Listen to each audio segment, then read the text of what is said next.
All right, welcome back to another episode of the Five to Go podcast. And no special intro today. We're getting right into it because it's special in the fact that not only is Tommy Joe Martins a distinguished guest, all right, and is a longtime participant in the sport, but it's special because we don't usually have guests on the show. All right, we usually get on here and just go 900 horsepower for an hour or so each week, and we get a half hour. Tommy Joe, your time. Let me bring in though Devin Kupka, our Roving Racing Journal recent University of North Georgia graduate, and our championship-winning mechanic, Dawsonville Dan Elliott there, who's a 2018 inductee into the Georgia Racing Hall of Fame. And Tommy Joe, if someone that listens to this podcast just only follows the Cup Series and doesn't know about you, can you give us like the postcard, the read on who Tommy Joe Martins is in your race team? I think I've kind of been a knockaround guy really for a long time. Been on a lot of smaller teams and now kind of run a small team myself in the Xfinity Series and now the O'Reilly Auto Parts Series. And I think ultimately that's kind of what I'm known for, is probably being a little bit of a voice of the smaller teams in the series. I've been a driver. I've now been a team manager and owner. I've been a spotter. I've written articles. I think I've done just about everything you can do involving this that isn't turn a wrench, because trust me, I look at somebody like Dan Elliott, it's like, you don't want me turning a wrench on a race car. I don't think that will wind up with very good results on the race car. But now driving the thing, I think I was okay. But I think I was kind of known for being a kind of a back of the pack guy that you kind of liked paying attention to. And that's kind of turned into how I've run our race team. There are a few guys comparing you to your driving days.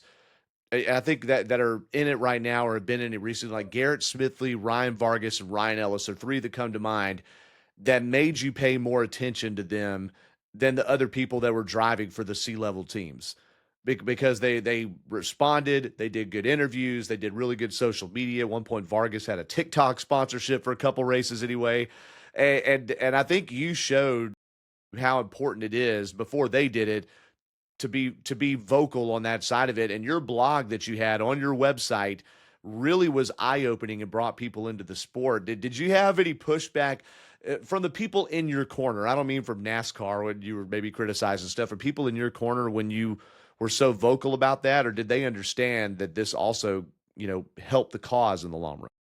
Well, I look back on that now because you're talking about 2016, right? So we were running the Truck Series, small team. We were going in a late model trailer, basically four guys driving around the country trying to run a top-level series, right? So there were a lot of challenges with that, and it just felt like at the time, you kind of work your whole life to get to one of these series. And I think there's just some expectations that you have as a young driver that, okay, we're going to do all this, we're going to get all this stuff in place, and my family's going to take a big financial risk, and I think I'm a pretty good driver, and we've got a sponsor now, and now we're doing it. We're racing on the big stage, and you just think that somebody's going to pay attention. And what I found out is that really nobody gives a shit. That was kind of an eye-opening thing of like, oh, okay, so like literally, none of the journalists have even like introduced themselves to me. It's like, oh, okay, got it. So I felt like we kind of got part of the way through the year there.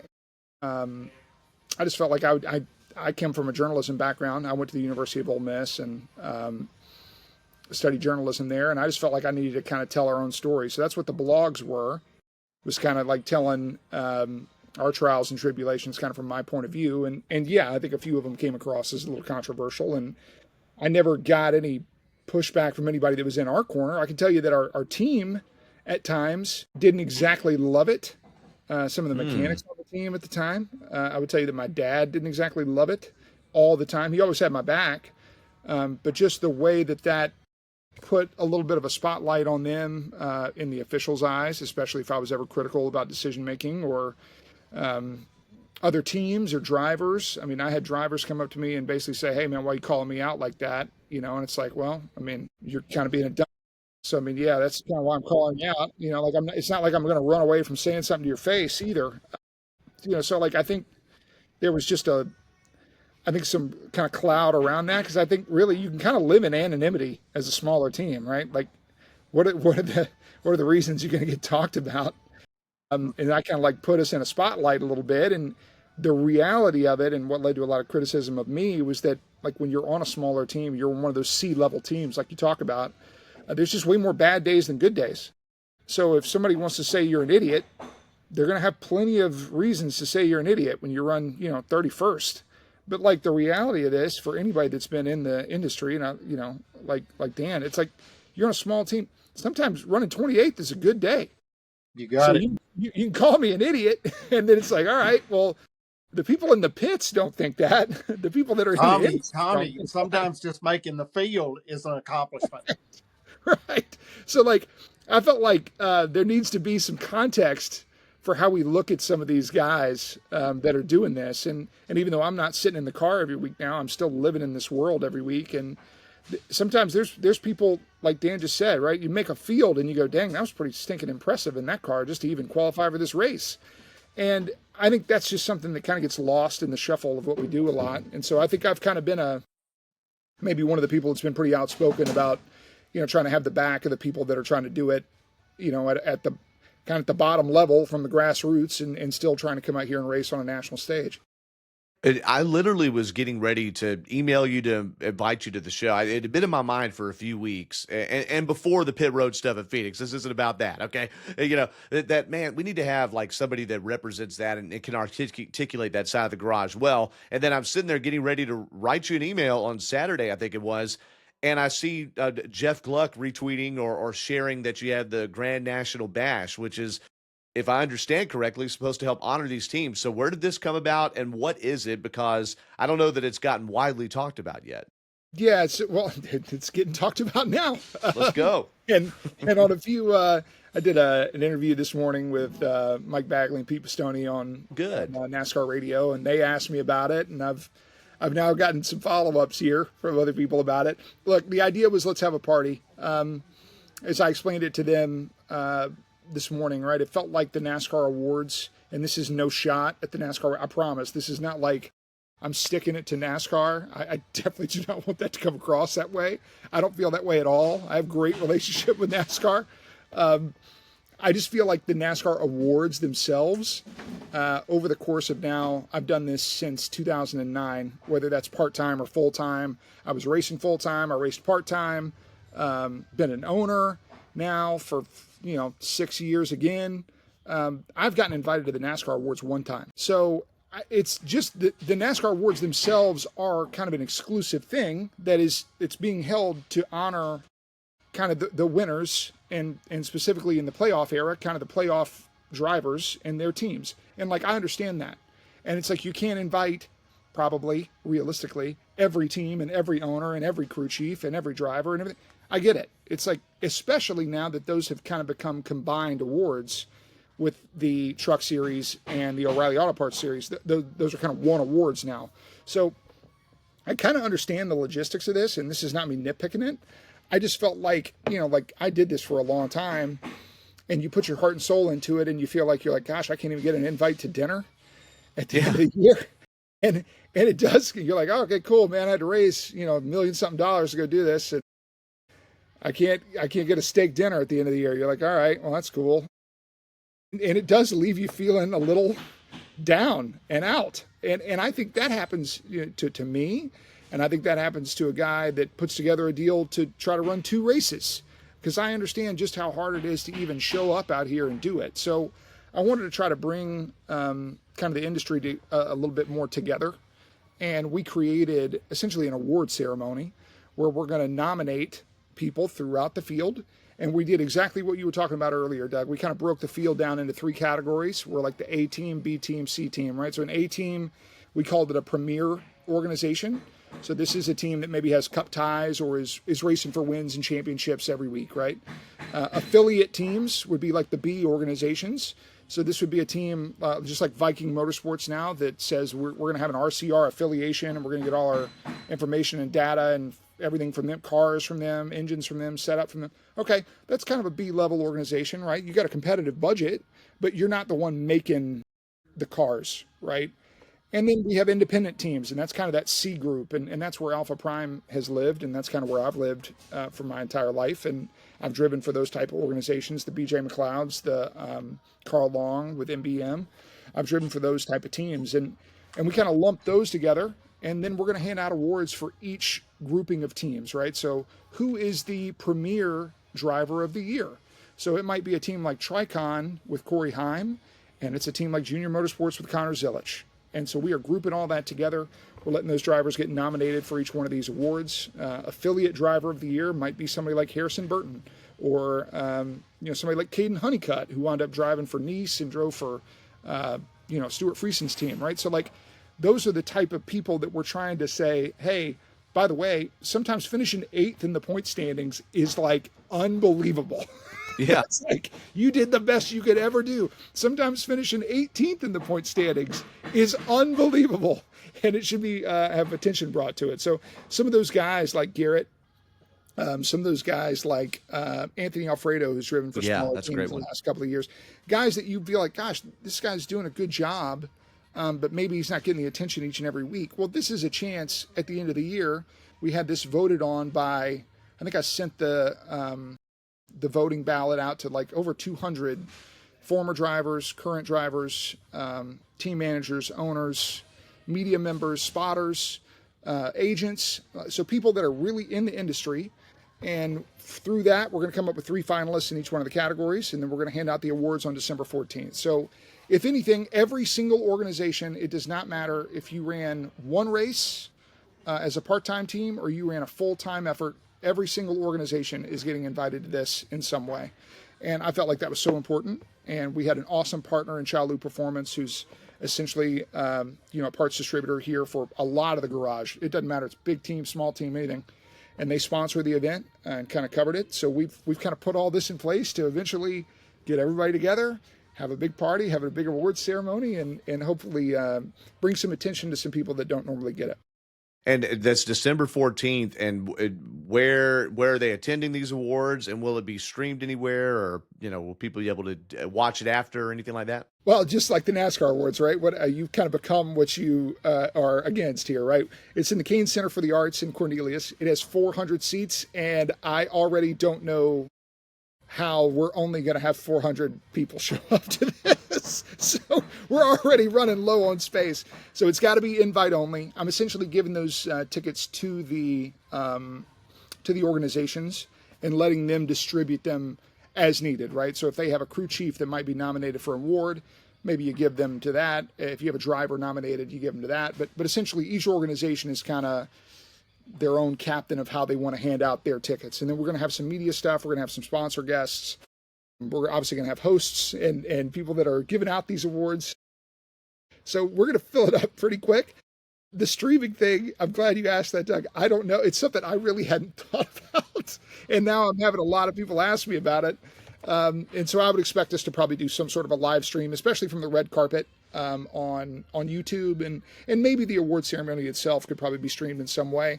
I'm not the tech guy. This is not the person you want directing that either. But I definitely have some smart, younger people than me that could probably help figure that out.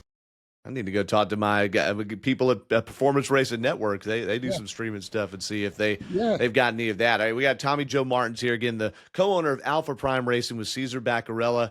And this past season, Tommy, you talked about those triumphs that people don't really see. And frankly, if it wasn't for your social media or the social media of the couple of, I'll say, independent media members that picked up on your celebration, but coming to the finish line in Phoenix, you had Brennan Poole, who you have some news about, and I want you to wrap that into your answer here. Brennan Poole just edging out the calling cars, or 2 of the 3 calling cars, to finish top 20 in points. You turned me on to how big the battle is for top blank in trucks and top blank in the O'Reilly Auto Parts series in your blog some 9 years ago. I had no idea that there was that much of a drop-off and payoff. So can you tell me what you were celebrating, what was on the line, and then some news about Brennan as well, Brennan Poole? Well, obviously, we just announced that Brennan's re-signed, and he's going to be back driving the 44 car for us full-time. He is the most successful, most celebrated driver in the history of our company now. It's a company that's been around since 2020. I drove for it full-time for 2 years. I like to say that I was the title holder of the best seasons we've ever had until Brennan showed up. At least he did it in my car number, so that was nice. The 44s have a pretty good time. But yeah, you talk about the money and the financial bonus at the end of the year, right? So, for these teams and for a lot of people that don't understand it, there are two standings. So there is a driver standings, there is an owner standings, and both of them give out awards money at the end of the year for the top 20 in the O'Reilly Auto Parts Series. And to be clear, 21st gets $0. Period. Wow, So I didn't know that. 20th and 21st is $0. So going into the final race of the year, with that 20th place is, I think it's worth about 75 grand, which to win a race in the O'Reilly Auto Parts Series, most weeks would probably pay you a little less than that. So No just way. to be clear, that's what we're racing for here. So for us, an average finish, run 20th. I think Brennan averaged a 19th place finish this year, which was awesome. Average a top 20 for the season. But essentially, you're talking about the level of money that is winning a race. And for us, as we go into a kind of the dead period of the off season, as a smaller team, right? That extra income, that's obviously a big deal when you're trying to pay your people through the weeks and the holidays and all that. So we're literally going to wind up having a get together here at the shop on Friday. And I'm basically calling it Brennan Poole Day because the reason that we've been able to get paid for the last couple of weeks is because we got that money at Phoenix, rather than having to force everybody to take a break. And I know that Dan knows about this, right? There's a lot of teams. You go into the winter, you get back from that last race, you work a week or two, and you kind of shut it down till you get back to January because you don't have the revenue coming in from sponsorship and prize money that you do when you are actively out and racing, right? And that's just how a lot of teams operate, especially smaller ones. We don't want to fire everybody in the winter. And so getting that year-end money is something that we've kind of factored into our budget the last few years. And obviously to go into Phoenix with it on the line like that, the thing that you're referencing there, we went into the final race at Phoenix. There were 4 teams that were separated by a total of 8 total points going into the final race at Phoenix from 19th to 22nd in the standings. Wow. Okay. Here are the 4 teams. The 17 of Hendrick Motorsports, the 10 of Colleague Racing, the 11 of Colleague Racing, the 44 of Alpha Prime Racing. So that's what it was basically, you talk about us against them, which is something we like to joke around about with our team. It's kind of like our catchphrase here. But yeah, it was literally the David versus Goliath here. You're talking about taking on cup organizations. So for us to finish, and the way that race played out was that on literally the last 10 laps, it was the 11 car with Butterbean Queen driving and the 44 basically bumper to bumper for 11 laps. And Brennan eventually made the pass there in the last corner of the last lap to beat them by 1 point to get that money. So if anybody has seen my reaction on pit road of how excited I was and how excited the 44 team was, that was not fake. That was a real reaction. I laugh in that video now, Doug, that you talk about and seeing how excited I was. In the background is the 2 teams celebrating the championship. And the only other person that's out on pit road celebrating anything was me, getting that by 1 point, which was obviously just, so awesome. And I felt like I had a moment on pit road, guys. And I know, Dan, I know you probably had this too. Yep. When you're in a situation at the end of a race and you're looking out there and it's really just not in your hands anymore, right? Like everything's done. It's over. You've kind of put it in the driver's hands. And as we were kind of getting to the end of that race and seeing how it was playing out, it was like, oh my God, this is literally going to be us versus them, like in the last 10 laps. And the number one thought that I have is like, please don't have a caution or something goofy happen here. Please no. Just let it play out, right? If we get beat, we get beat. But in that moment, I was so comfortable. And I think this is the best compliment that I could ever give to Brennan Poole. Like, I was so comfortable that we had the best person in the car we could possibly have in the car, that if we were going to have a chance to do it, we had the right guy to be able to pull it off. And ultimately, he pulled it off. And I think that's probably the best compliment that I could ever give to a race car driver, is when you're in a really high leverage situation like this, where you feel like, oh my God, this is everything on the line for us. that you feel like the guy's going to get it done. And Brennan obviously got it done, and we were all just thrilled and really proud. And I'm really proud of our whole organization that worked all year to get to that point, right? Like it plays out in a lap, but it is a year's worth of work that it took to be in that one spot.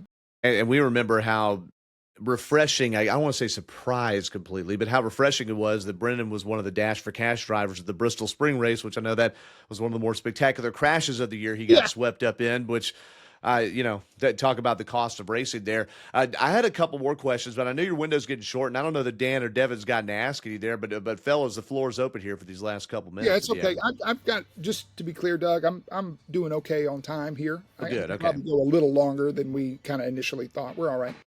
For sure, Tommy, for sure. Well, how long do you think it'll be before you have any major changes with cars or engines or anything else across the board?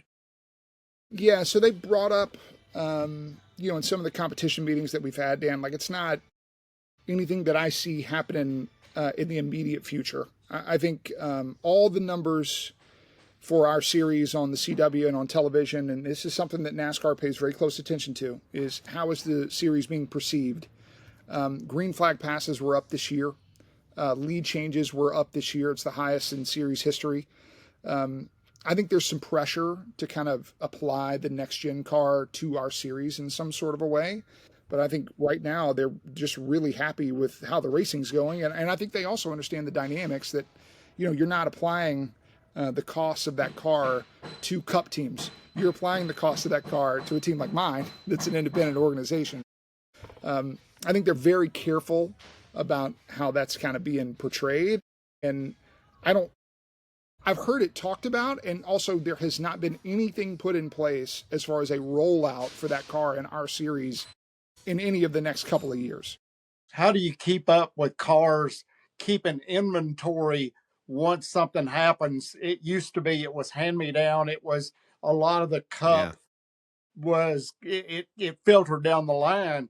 How is that anymore? It's been really tough. That's kind of the unspoken thing right now, Dan. I'm glad you asked it, because I actually had I was having a conversation with Jeff Gluck about this, probably in Phoenix, and I think this has kind of been the unwritten thing, that the next gen car has essentially just killed that pipeline of parts that didn't just go to our series, but it also went to the truck series, right? I mean, we used kind of the same brake packages. We used a lot of the same stuff. And that's gone. Other than motor driveline components fit into that as well. Yeah, totally. And that is now gone. I mean, people laugh about it, like tires. Like we would get scuffed tires from Cup Series teams. That there's now a change in the tire size, and that's not the same tire anymore. We can't do that, so we're on our own. And you're like, well, don't show up if you can't afford to buy the tires. It's like, I hate to be the bearer of bad news, whoever that thinks that.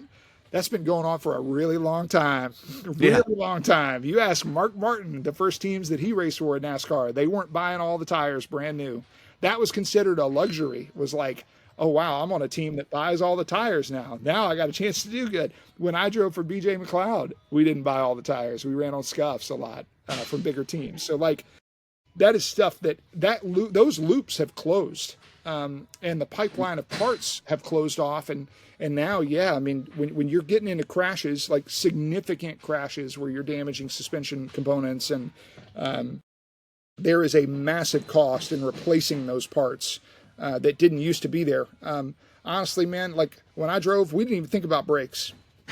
That was never even a cost that my father and I even looked at when we were running Martin's Motorsports before we became Alpha Prime Racing. Like, I never even thought about buying brakes, because if we bought them, we bought one race used stuff from Cup, where it might have been a car that ran, we had a problem halfway through the race, and we didn't even really use these, but we've got a deal with Brembo brakes, and we get new brakes every week, so we're just cycling these out, and we'll buy and so we would buy them, and like we'd run them for 2 or 3 races and not even think about it.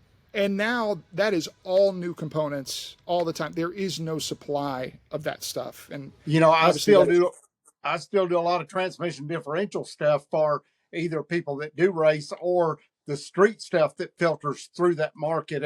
And since Cup has gone to transaxle, you can't hardly find, I don't know where these differentials and transmissions went to, but they are hard to get your hands on anymore.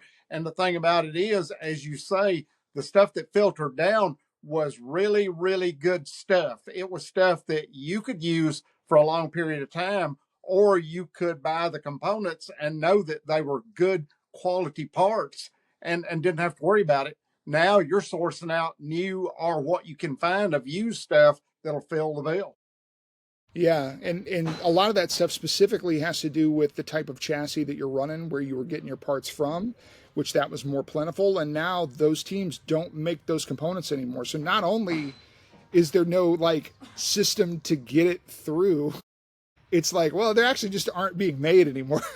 No. So Gosh. you're literally having to get older suspension parts, take them to some sort of a manufacturer, get them scanned to where they can create a lower control arm, to where they can create, a spindle, and you're having to get all that stuff made brand new. And quite frankly, it's not the quality of the stuff that we were getting, and it's not as durable. So you think about the race cost and how that's gone as far as it has. I would sit here and tell you that the next gen car had a lot more ramifications on teams like that than anyone probably initially anticipated. It had far-reaching implications there. Yeah, and it was supposed to bring down the cost of racing at the Cup Series, but at least the car itself is way more expensive. I know there's less overhead in the shops. Here again with Tommy Joe Martins here, Devin Kupka, Dan Elliott, Doug Turnbull. So Tommy Joe, speaking of the cost, another thing that really got me closer, like, okay, I need to talk to Tommy Joe now, is I saw an article by Aiden McHugh. I need to pull it up so I get the website right. It wasn't a site I was super familiar with, and he's a crew chief that was at Cope Family Racing. Just got announced he's moving to RSS Racing, and they've got their alliance continuing with Haas Factory team. There'll be a Chevrolet team now, Ryan and Kyle Sieg. But Aiden McHugh basically took some numbers and extrapolated them out. He took numbers that were either the average or slightly below average, including travel costs and everything, and came up with a number, and he itemized it, which just made me sick when I was reading this, like early on a Saturday morning when I couldn't sleep. It just made me sick seeing how much it costs, before you ever win a race or sign a sponsor or anything. The number he came up with was about $4.5 million, and it reminded me of some of your writings from 9 or so years ago. The number that stuck out to me the most, and I told you this already, was $25,000 to $30,000 to hang a body. Yeah. Not to buy one, but to have one put on for you or for your team. I was like, what? Like that's crazy. I mean, there's cars you can buy less than that. And then the first thing I thought of after reading that number in particular, not the engine bill, not the other, but that number was Sam Mayer versus Jeb Burton, cool down lap, Martinsville. And I'm like, aha. I mean, I already knew why, but that made it even more clear why Sam Mayer got one race suspension there. So how do you coach your drivers through managing that versus the bigger teams that maybe don't have to coach them as much on it? I mean, I think when they're here, Doug, like they already kind of know what the deal is, right? Mm-hmm. We can't be reckless with our equipment. That is not to say that we're not here to race. Like, I mean, we had a car finish top 20 in points. We had another car finish 24th. We qualified on the front row at a race. We qualified inside the top 10. We raced the front of the field. I mean, we don't just ride around all day. We're here to race. It's just you have to kind of take the ego aside occasionally. I talk to our drivers about this a lot. Like, just in these moments, you have to realize that you have something to lose and they don't. And unfortunately, this is, part of my, like my big overarching thing that I write about very often is how we look at a race with 38 drivers in it and we say, oh, NASCAR, all the cars should be the same. And it's like, number one, they're not. And then number two, every opportunity is not the same. Like every single team there isn't trying to win the race. And that's not what somebody wants to probably hear in the NASCAR office. But like, I've been on a lot of teams where the goal was not win the race. The goal was, please God, don't wreck this car, and let's go to the next race so that we can all keep getting a paycheck. Mm-hmm. And that is sometimes on our team when we've had a couple of wrecks in a row or something, we've kind of started the ball rolling in a bad direction. You kind of have to get back to the basics, and you got to go, look, we're running a 33 race schedule. It is not a winner take all one race. We'd be throwing caution to the wind. That's not what this is. Like when we wreck a car at Rockingham, it has an effect for the next 5 races in what we do to our supply chain, right? So like I just want the drivers to have a little bit of an understanding of like, look, help yourself with the decisions that you make inside the race car. How much is that one spot really worth? When you're racing a driver that knows he's got 13 chassis lined up back at his shop and you've got 3, there's going to be a different level of aggression from the person that knows I don't really have to worry about this no matter what happens. And that was the situation there, right? Like when you talk about the Sam Mayer incident, Sam Mayer doesn't worry about the supply chain at the Haas factory team shop. Like it's never been a thought, right? Whereas like Jordan Anderson, who's a driver much like myself, has been on smaller teams and managed them. It's something that we're thinking about all the time, right? So if you noticed, who did the confronting after the race? I believe it was Jordan Anderson taking the confrontation, saying, "Hey, dude, what was that?" Because ultimately, we're the ones that have to kind of figure out how to pay for it and what to do. And the days of the crash clause and all this kind of stuff, those days are gone. Nobody's signing contracts like that anymore. That's over. So the burden here falls on the team. So when these incidents happen, Jeb Burton doesn't have to try to figure out how the sponsorship is going to pay for it. It's not Jeb's problem anymore. It's like, yeah, it's crappy that happened, and he's going to stick up for his team and stick up for himself, but it's really not his financial problem. It's really more of a competition problem, right? Where he's like, oh man, that car was a great short track car, and now it's wrecked. So that's where there's a little bit of a push and pull here, where like, obviously we need the finances to be able to go to the next race. and then Jeb wants to have the best car for every race. And sometimes we have to make decisions that put one in front of the other. And those are the decisions you don't like making, but they're also, here's what I know. The teams that put competition before business are the teams that go out of business every single time. Yeah, so and even Dale Jr. talks about it, like when Carson Hocevar was going to drive his car a few years ago for a couple races. He's like, hey, I don't want you tearing up all my stuff. Like, and they have a few more dollars there than Alpha Prime, I do believe. Just a couple. Yeah, just a couple. And so I bring that up because I go, okay, so this is a team with those resources and they're worried about the money, right? And now here's a team with our resources, like, and then I'll get into an argument with somebody. I'm like, dude, I don't even want to hear it. Like, listen to Dale Jr. talk about this. Yeah. Like, if it's affecting them, like, it's definitely affecting us. Now, also, too, there's been more focus in the last few years, and I think it started with the discussion about the Gen 7 era especially, but then certainly with the antitrust suit going on. I'm not trying to get you tangled in that or anything like that, but about the cost to teams versus what NASCAR gets. And you've written about that dichotomy before. You had this incredible article. I just remembered, I haven't read it since then, but it was from the era when you were blogging all the time about it, about the amount of money racetracks get versus what teams get and breaking down the prize money and the TV money and all that. So we got this antitrust suit that's we're seeing a lot of numbers now. And I just couldn't help but think when in these discussions, they keep talking about the money that Cup teams are spending, keeping Cup teams from going out of business, hearing that Front Row and 2311 could go out of business if this doesn't change or if they lose their charters and blah, blah, blah, blah, blah. And I think specifically of you, just because you've talked about it more than Mario Goslin's talked in a blog about it, okay? Sure. and I think about, well, why doesn't, if they wanted to protect teams from going out of business to give them value and all that stuff, then why don't Xfinity, or there we go, quarter of the jar, why don't O'Reilly Auto Parts teams and Craftsman Truck Series teams have charters, and why aren't they even getting discussed when we talk about spec parts, which I know we just said earlier, and then charters and things like that? I mean, do you kind of bristle up when you hear about 2311 talking about going out of business? I don't know. No, I mean, I think this is the reality, right? So I read some of the disclosure and everything that's happened in the lawsuit. Obviously, I've paid pretty close attention to it. I am obviously very pro team getting more money. I have been this way for a long time. I've had that discussion with NASCAR, with multiple people. I don't understand their business. I understood it a little bit better after I saw a lot of the documents that came out. I would say that I had a pretty good read on their business, is all I'll say.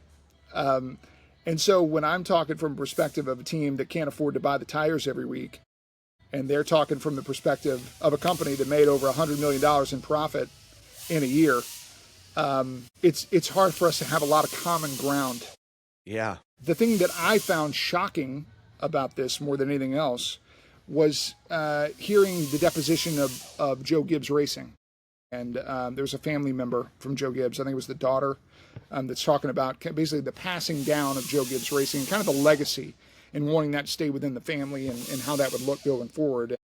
And she had real concerns about the health and future of the business. And the reason I bring that up, and I think I commented on Twitter about it, it's for if they're worried and they're a $200 million, like private equity backed, manufacturer sponsored organization, and they are worried about their future in the sport, then I think that kind of says everything that it needs to say, right? Like, this should be the most pillar of a stable organization there is. I mean, this is a championship level organization that is getting basically to name their price at the lower divisions, whatever they want funded drivers to pay, absolute top end of the spectrum, and they're worried about money. They're worried about revenue. So, like, I think there was, in a weird way, you bring this up, right, where I go, oh, well, shut up, you got plenty of money. That's really not how I took it.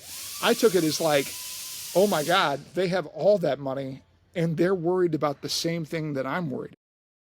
Now, Wow. do I think that what they do at times is a little excessive? Oh yeah.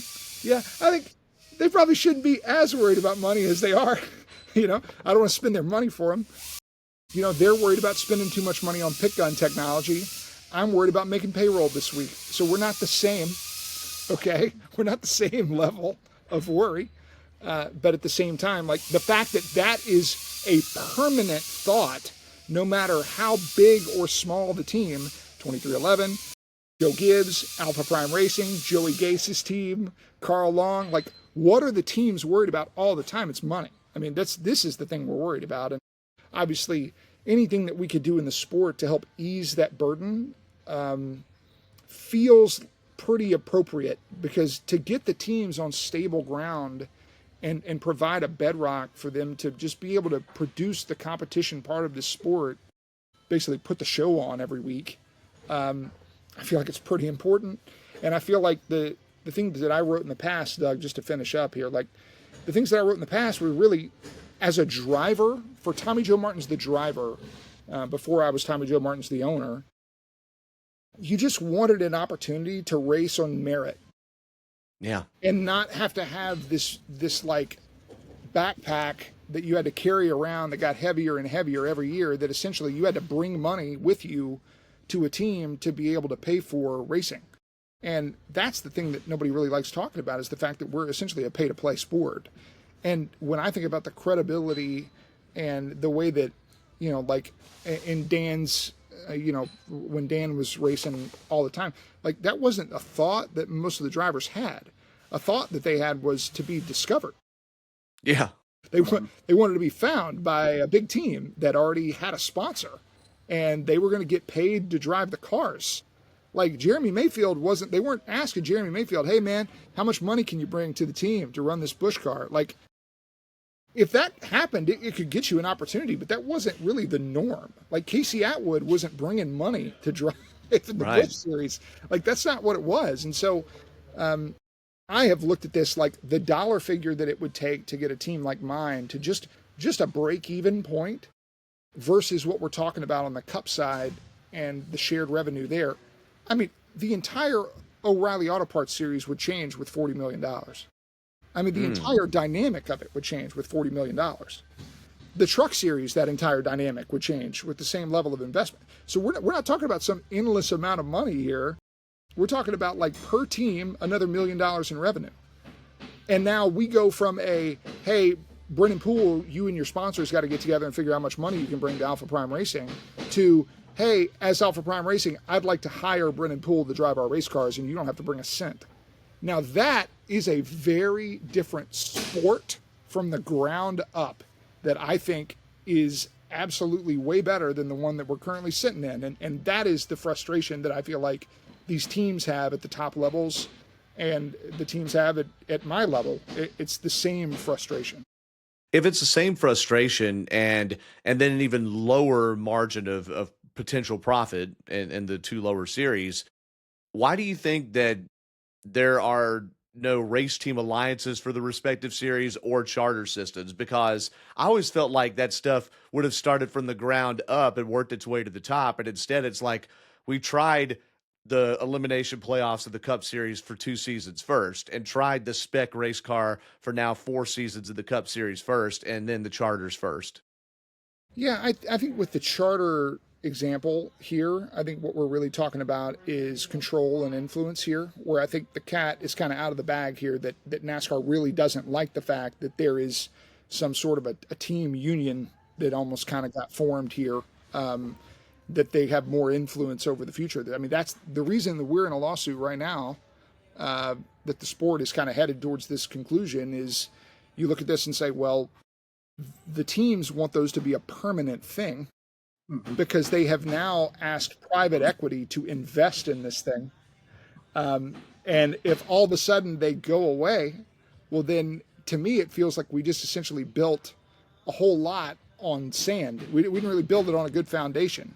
And NASCAR wants to control the product on the racetrack, and they want to control how this money is distributed. And this was always done through, like, kind of, you guys are independent contractors. We don't really care who's showing up to run this race. And so now by giving away some of that control to the teams to where they are the ones swapping those charters around, I don't think there's been a lot of fun from the NASCAR side. They don't like that. It's not really changing anything on their side, right? Yes, it's created equity for the team side, but if anything, it's given the teams more power. And I don't think that has been I don't think that's been something they really have enjoyed dealing with as they now sit in a courtroom in Charlotte. Yeah. And I think the legal losing bill some was of that, 100 million or whatever. I think losing some of that control is basically what it's all about. Is they didn't realize when this started exactly what was going to take place, and now we see some of the effects of it, and then looking future at what more effects could be of this. But I want to ask the question: Can, if you had sponsorship money to put together a championship run for 2026, is that possible against the competition that you have being aligned with the Cup organizations? Yeah, so this is a great question because this is something that I've now had to answer to a couple of sponsors, and I think I'm going to surprise you guys with this. Okay. When I have had a sponsor ask me, hey, what would it take to make Alpha Prime Racing a championship level team? I would tell you, you need to go over there and you need to talk to Joe Gibbs. Yeah, that's it. You just don't need to talk to me. You just don't That need to doesn't talk to me surprise anymore. me. If that's really what your goal is. Yeah. I mean, there's really no point in you trying to have that conversation with me, because if you think about it this way, right? Like, I just want to set up a little thought experiment. Like racing essentially did that with RCR, right? They said, we want to be a championship level organization. We want everything that you've got. And they've had it for how many years? Since what, 17, 16, something like that. Yeah, about 10 years. Have they won a championship? Got close, but no. How many millions of dollars have gotten spent in that building to not, and this is no shade against Color Racing. They are clearly a top level team that's really competitive. But like, think about it's not just, because here's the thing. This is the thing that I'm saying is everybody thinks that it's like, well, you're racing against Joe Gibbs Racing, right? It's $6 to $8 million is what they would probably say their total budget. That's prize money and sponsorship all bundled together to go run a Joe Gibbs Racing Xfinity, now O'Reilly Auto Parts car for the entire season. Let's just say it's $8 million. Okay, so to the normal person, they would say, oh, okay, so we just need $8 million. It's like, no, well, yeah. It's not just $8 million, because that would be acting like that's all you're racing against. Joe Gibbs Racing has a budget of $200 million for next year. That's what you're racing against. And you mean Cup Series and O'Reilly Auto Parts combined, just the infrastructure. They're coming out of the same shop. Yeah. And not just that, they've been coming out of the same shop for the last 20 years. Yep. So the fact that you're going to take our little team and say, well, I'll give you $8 million. Let's go win a championship. It's like, buddy, you're better off walking down to the other side of the garage, because that's just not. And if I was to try to sit here and tell you like we're going to do it, then I would just be a phony and I would be lying to you. So that is just not realistic. And that's why so often teams essentially wind up staying in their lane, right? Like you don't see teams changing a whole lot from who they were when they tried to come in. An It's a affiliate lateral team move. stays It's a lateral move. correct. And you kind of stay in your lane. So like our team has been a small team. Have we had discussions with sponsors and funded drivers and said, look, this is probably what it would take to take us to the next level? And it is such a massive step up from our current budget to just go to being one of those affiliate teams, of which right now, if I'm sitting here telling you, okay, well, we are a C-level team from a budget standpoint, and we're finishing ahead of 2 call-it cars, and you go, well, what's it going to take to be better? It's like, all right, well, to be big machine racing, you're going to need another $3 million a year. And it's like, where did they finish in the standings? And it's like, well, they finished 13th or 15th or whatever it was in the owner 12th in owner points as I look at them. Yeah, but that's only 8 spots ahead of you, and that's $3 million. And I'm not sure that that spot pays $3 million more to finish 12th. The difference versus between 20th. 13th and 20th in the owners points is about 20 grand. Yeah, that's right. You said it was a 75,000. To win 20 grand. It's like, what are we talking about? It doesn't make a lot of sense. So this is why those conversations, you have them, right? Like, what are the goals of any individual organization? I think they are kind of specific to the organization. Like for us, we want to be a competitive team in the middle of the field. We want to race for top 10s. We want to race for top 5s on certain racetracks. We want to go try to have the best day we can have every weekend. We feel like we can be competitive. I think we've proven that. But to sit there and say, oh, well, we're going to turn into a championship level organization, the only way you're turning into that is if you go move into that race shop of an RCR, of a Hendrick Motorsports, of a Junior Motorsports, of a Joe Gibbs Racing. I mean, that's it. And if you're not doing that, then this really isn't a conversation to be had. That's a great point. I have go a ahead, question Devin. for Yeah. Tommy here. What do you think about the NASCAR allowing more drivers from the Cup Series to participate in more races throughout the O'Reilly Auto Parts Series? Given that you're a smaller team, you're racing there for owners' points. We saw Eric Almirola win the owners' championship this year. What do you think about that? Having, let's say, a Cup driver only able to race 5 races previously, now is able to race up to like 8 or 10 races now. Yeah, so I got asked about this earlier today on Sirius XM, and I think I surprised them just a little bit. I don't know that I handled it quite as well as I'm probably going to handle it now because I've warmed up, Devin. I've warmed up a little bit. So I'm going to answer your question with a question. All right. So what is the identity of the O'Reilly Auto Parts Series? You know, to be honest with you, I don't know. And that's the one thing I look at when I look at the O'Reilly Auto Parts Series is where does this, the only identity I would say it has that maybe if you look at it from a certain aspect is that maybe week in and week out the races are better than the Cup races are. Outside of that, you have the Truck Series, which is the Truck Series, and then you have the Cup Series, which is the Premier Series.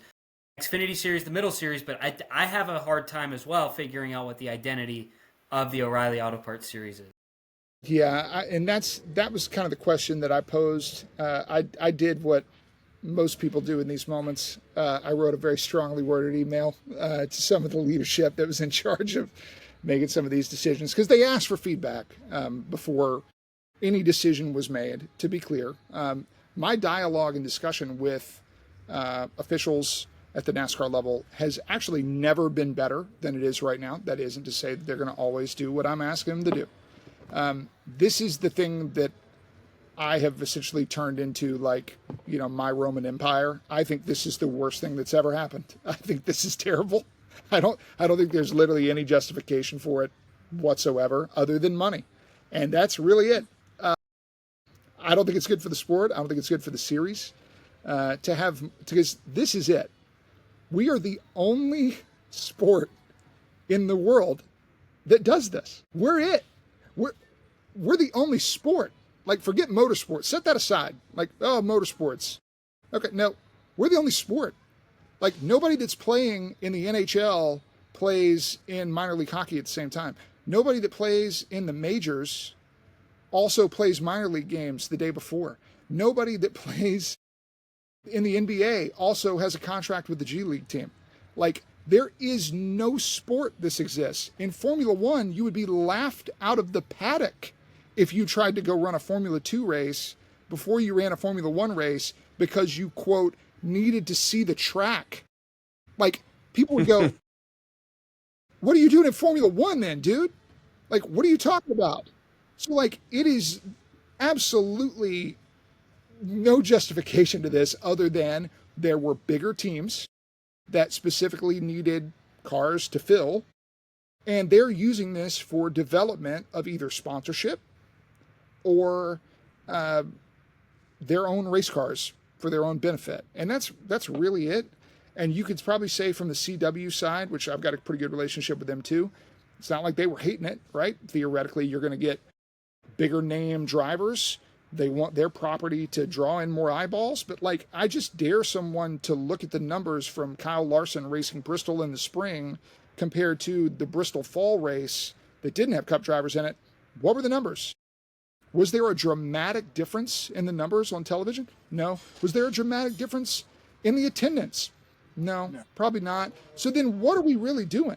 We're basically having Kyle Larson race in a less important race to him on the same weekend. So to be clear, if Kyle Larson does well in the race, it's like, well, yeah, no shit. It's Kyle Larson driving for Hendrick. Yeah, dude, he's probably going to do pretty good against Alpha Prime Racing. No offense to our crew. But like, of which, by the way, we finished 10th in the Bristol race in the fall, just saying. But at the same time, like, yeah, I would expect that to be the result. And here's the thing, if he does poorly, does he really care? Because, honestly, if he got wrecked or something weird happened, like, well, this was really just a tune-up for the Cup race. So, like, there's no consequences if it's bad. And if it's good, it doesn't really matter that much because, like, it's kind of like it's expected for you to do good. These guys aren't getting in cars for teams like mine. They're getting in Cup organizations. So they're getting extra track time, which we live in a world, by the way, where there is limited practice in the Cup Series. Mm-hmm. You don't think that's some sort of an advantage? Because Carson Hocevar thought it was when he ran COTA last year for Bobby Dotter and said, man, the reason I qualified so good in the Cup race is because I got to run the Xfinity race. It's like, oh, okay, so it's a competition advantage. And that's why these guys are doing it, is because it's a competition advantage. And they're going to try to do it with more top-level teams. And to me, this is just another way of them kind of creating money pipelines at the front of the field through their own organizations that wind up kind of being the same. You can't justify it from a competition standpoint. You can't justify it from a revenue standpoint in the way that you're potentially knocking teams out of a race. You can't really justify it from TV numbers. You can't justify it from fan interest. I don't really know where you're justifying it. Yeah. Other than just saying, well, they want to do it and we're going to kind of let them do it. And it's like, yeah. And that's why we have rules in place. We did this, by the way, guys. We did it like 15 years ago. And everybody went, man, this sucks. Because the Connor Zillages of the world weren't winning as many races. No. We went, well, so we're not creating any stars, and this isn't very good. So then we rolled it back, and we're in a really good place with that. And then we're like, well, we'll just let them run some more. It's like, I just don't understand why we're giving up a lot of the progress that we've made here.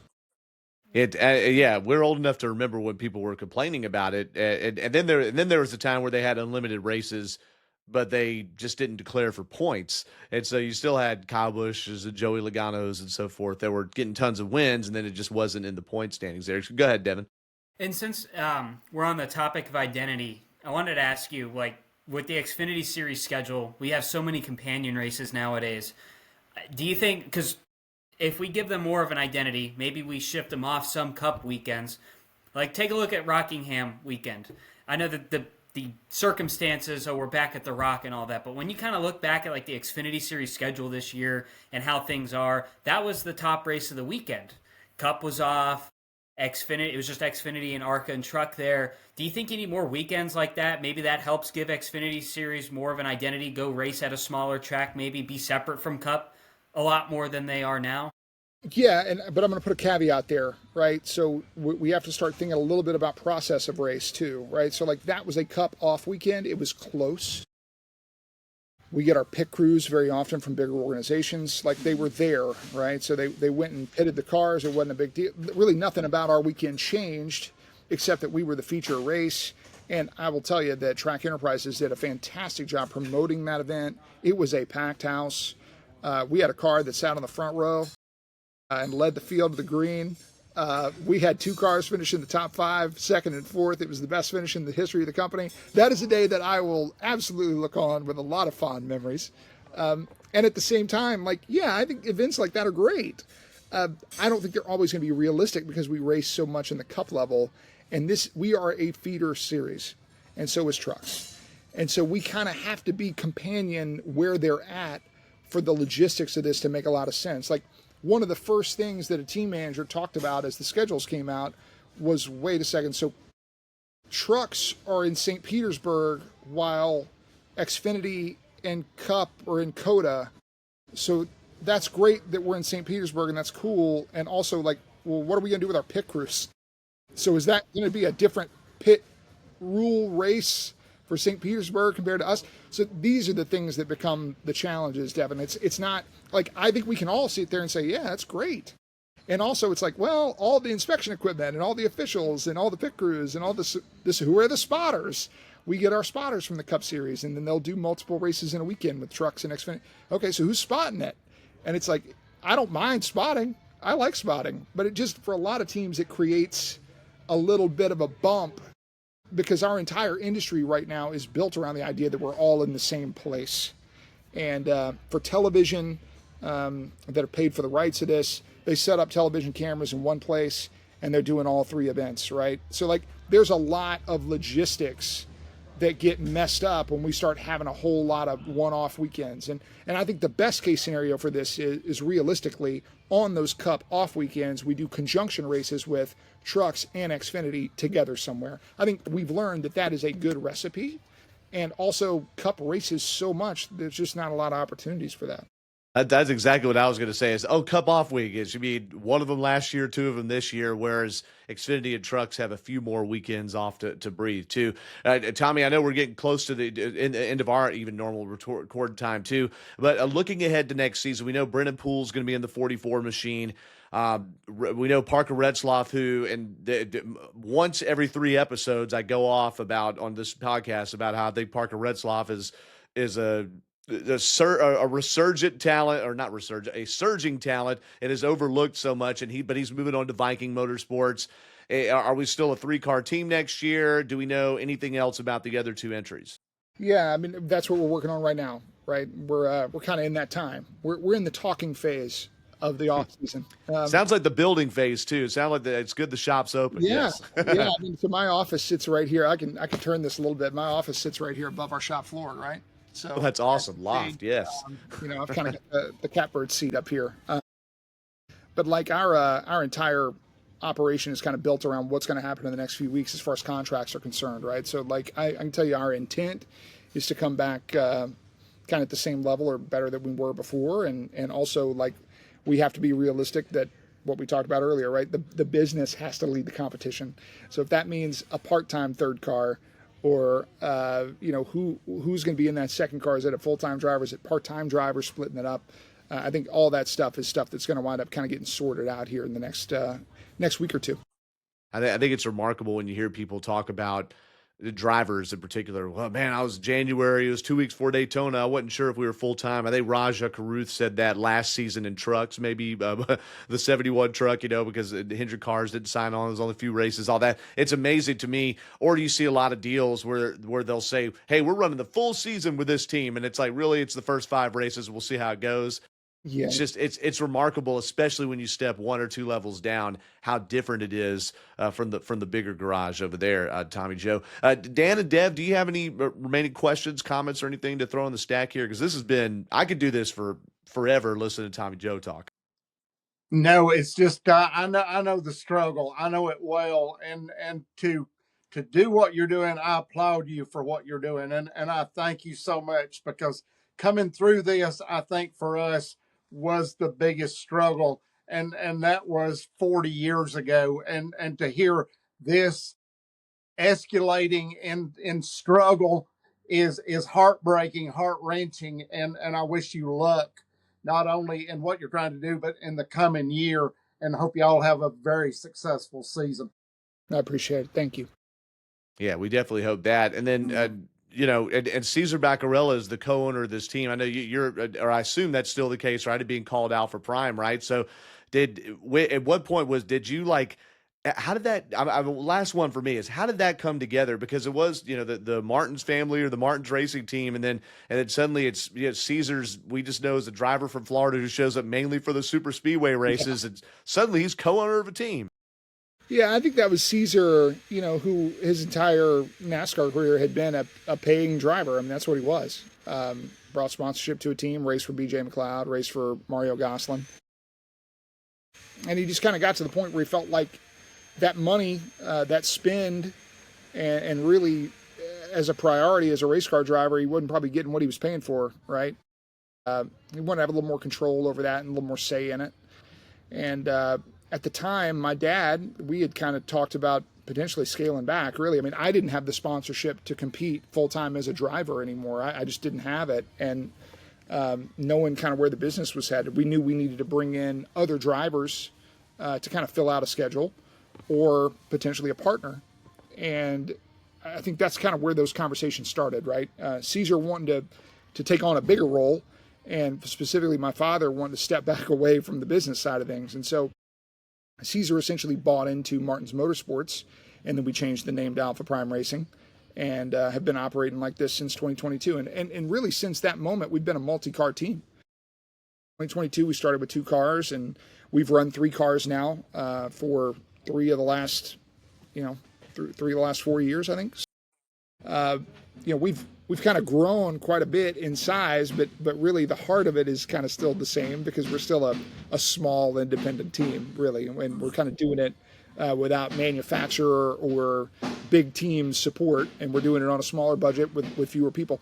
The thing that I'm the most proud of, Doug, with all this, and Caesar kind of being a part of this, is I look back at the year that he had last year as a driver, where he got a top 5 finish at Talladega. He ran 4 speedway races, didn't put a scratch on a car in 4 speedway races, which is impossible. Phenomenal. It's impossible to do. And so I finally, the thing that Caesar and I had to celebrate is, when he first got into this, man, it's like he was kind of known as a little bit of a loose cannon and, a little bit of a weapon at those bigger speedway tracks because he didn't have the experience. And so now he's a guy that's like pushing Justin Allgaier almost to a win. And running a full season without putting a scratch on a car. I was like, well, you're finally turning into an owner. This is the full circle thing that's happened here is he's become an owner. He's starting driving like an owner.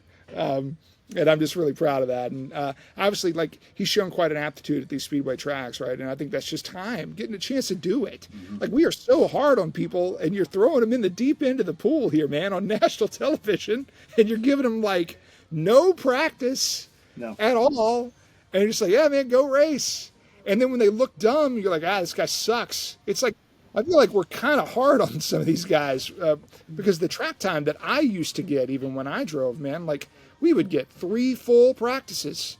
We'd be there for 2 days. Mm-hmm. I got so many more laps than a kid's getting now. And I came into the series with more experience than people come into the series with now. I'd run ASA. I had run trucks, I had run ARCA, I had run a lot of stuff before I ever got to this level. And then I got a ton of track time. So really, we're kind of changing that narrative on some of these kids. And when I look at my partner, Caesar, and to kind of wrap it up here, with Alpha Prime Racing, we wanted to always be a team that was overachieving, really, from what our budget was. Caesar didn't come in here and go, I want to completely change everything we're doing. He just said he wanted us to kind of grow together. And I feel like I look at where our team is now from a competition standpoint. I feel like we are so much better, guys, than we were in 2020 and 2021 when I ran for our team and finished in the top 20 in points. And now to finish in the top 20 in points you're having to beat Hendrick and Colick. And so like we are way better as a race team and more polished than we were in 2021, and we've kind of had to be just to stay relevant and stay as competitive as we have been. So I think that's the thing that I'm probably the most proud of here is like we scored more points as a team than we've ever scored in the history of our company, just to basically finish in about the same spot. So like it's never been more competitive than it is now, and the fact that we're still relevant with our budget and with the size of operation we are, I think that's the thing that we got to kind of hang our hat on and be really proud of. But we've seen a character. Well, go ahead, Dan. No, do you get simulator time, or do you have simulators? We do not. We have a great iRacing rig down there. But look, I would tell you that a lot of the simulator stuff that you're talking about there, Dan, that's handed out by manufacturers, right? That's They're right. the ones operating those simulators. So I would tell you that depends on the driver, right? So if we have a driver that might have a really good relationship with Chevrolet, who is our manufacturer, they might get a priority there, but it's not apples to apples. So like, I know we're kind of going over here, but like sim time is not always sim time. The way that bigger teams look at sim is that their chassis and individual components are scanned into a simulator, and they are using that time with the actual race car driver to make theoretical changes of parts to the car. Like, the car's tight. What if we put a different spindle on it? And they will, in the sim, replace the spindle and then go see what that actually does, right? Wow. That's incredible, by the way. So that is like driver in loop, high level simulator stuff that's done. That's done by scanning every single part in our race shop, every single car, every single chassis, everything, down to the weight, down to everything about it, that is then put into a system. And now, when you're with an affiliated team, essentially you're getting all the parts that have already been put into a system, right? So like now you have more access to that simulator stuff. When we get simulator time, it's considered a static simulation. So it's like, all right, this is the setup that fill in the blank team is running. And now you can come in and get in this simulator and get laps, but there is nothing that's going to be applicable to the team side for us to be able to make changes, right? So that's really more of like a driver warm-up thing, of which we have definitely gotten access to in the past with some of our drivers coming through our program, but we're not talking about the same level of sim, right? So like, I could do the same thing going to the simulator at the Hall of Fame at Charlotte. Yeah, and that's about what we got here at the shop, to be clear. So our drivers can hop in that and get as many laps as they want. Yeah. But when it comes to that manufacturer simulator, the full motion rig, the thing like you're seeing in the movies here, that's kind of reserved specifically for teams that are making actual chassis adjustments and changes as the car is going around the racetrack. And we haven't ever scanned all of our stuff because we get cars from an RCR or a Hendrick or a Gibbs, or we got a chassis from different or here's a spindle from this guy or whatever. We just don't have the ability to scan all that stuff in, and that would be really starting from the ground. What you're telling me is you don't have the money to do this. But it's also time too, right? It's not just money. I think it's sure money's the first thing, but it's really time, right? Like to get a roamer arm, to have an engineer that's doing that, and you kind of have to dedicate a person full time to doing it. So yeah, it's money, and it's also just, man, it's just like, I think I would know how to set that up. It's just, what is the runway to set that up, right? Well, do you remember the motto at Banjo's? Do you remember that? What they used to put on all their stuff? Do you remember that? What's this? Banjo's, where money buys speed. That's right. Oh yeah. Yeah. How fast Yes. you want to go? How fast you want to go? How fast you want to go? That is not always the truth.